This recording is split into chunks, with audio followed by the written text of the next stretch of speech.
بسم اللہ الرحمن الرحیم۔ مولانا جلال الدین رومی کے زندگی بدل دینے والے اقوال۔ پھول بادل کے گرجنے سے نہیں، بادل کے برسنے سے اگتے ہیں، لہٰذا اپنی آواز کی بجائے اپنے دلائل کو ہمیشہ بلند کیجیے۔ صرف خدا ہی تمہارے دل کا بوجھ ہلکا کر سکتا ہے، اس لیے خاموش رہو، خاموشی میں آپ کی بھلائی ہے۔ جو عشق رنگ و روپ کو دیکھ کر کیا جائے اسے عشق نہیں بلکہ فسق کہتے ہیں۔ درویشوں کے علاوہ دنیا کے باقی لوگ بچوں کے مانند ہیں جو دنیا کے کھیل میں مگن ہیں۔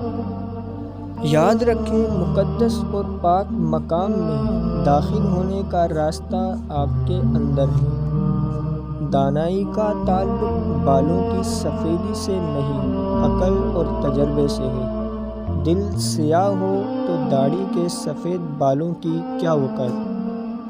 اگر میرا علم مجھے انسان سے محبت کرنا نہیں سکھاتا تو ایک جاہل مجھ سے 1000 درجہ بہتر ہے۔ خدا تک پہنچنے کے بہت سے راستے ہیں، لیکن میں نے خدا کا پسندیدہ ترین راستہ مخلوق سے محبت کو چنا۔ بیدار کر دینے والا غم غافل کر دینے والی خوشی سے بہتر ہے۔ کسی نے مولانا جلال الدین رومی سے پوچھا کہ دنیا کیا ہے؟ فرمایا، ہر وہ چیز دنیا ہے جو تمہیں اللہ تعالیٰ سے دور کر دے۔